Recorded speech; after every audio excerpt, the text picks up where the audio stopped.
Canada के तमाम शहरों में आज एक ही दिन ईद मनाई गई और दूसरे शहरों की तरह टोरंटो में भी बड़ी मसाजिद में एक से ज़्यादा जमाती हुई। जिस मस्जिद में मैं नमाज़ पढ़ रहा हूँ यहाँ ईद की 3 नमाज़ें अदा की गई हैं। पहली, दूसरी और तीसरी सुबह 7 बजे, सुबह 8 बजे और सुबह 9:15 बजे। बहुत बड़ी तादाद में। ख़ास बात ये होती है कि यहाँ लोग ख़वातीन, बच्चों, बहनों, बीवियों, बेटियों को लेकर आते हैं। इनके लिए जिम्नाजियम में अलग इंतज़ाम होता है और बहुत एहतमाम से लोग ईद की नमाज को बहुत इंजॉय करते हैं और इसको एक मिलने जुलने और कम्युनिटीज़ के लोगों को देखने का एक मौका समझते हैं। नमाज के तमाम तर इंतज़ामात वॉलंटियर्स बहुत खूबी से करते हैं। मस्जिद में दाखिल होते हुए उन्हें प्लास्टिक की एक थैली दी जाती है जिसमें वो अपने जूते या अपने सैंडल रखने के बाद मुख्तलिफ़ कमरों में जब नमाज के लिए पहुंचते हैं तो कोने में उस थैली को रख देते हैं और नमाज की अदायगी के बाद अपने अपने जूते थैले से निकाल के पहन के और उस थैले को गार्बेज बिन में डाल देते हैं।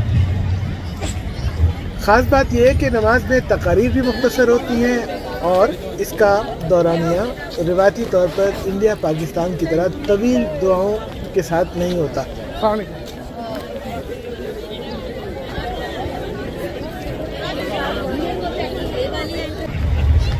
तो लोगों को एक दूसरे से गले मिलते, बातचीत करते और तारुफ कराते हुए बहुत खुशी महसूस हुई। मुझे भी काफ़ी अरसे के बाद कुछ ऐसे चेहरे नज़र आए जिन्होंने मुझे पहचान लिया।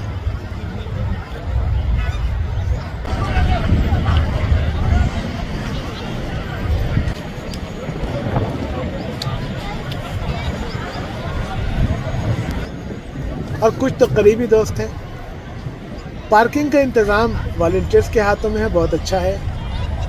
हर लिहाज से ईद और बकरीद की नमाज़ें टोरंटो में आम इंडिया पाकिस्तान की नमाज़ों से इसलिए थोड़ी सी मुख्तलिफ ज़रूर होती हैं कि यहाँ ख़वातीन की बड़ी तादाद शरीक होती है।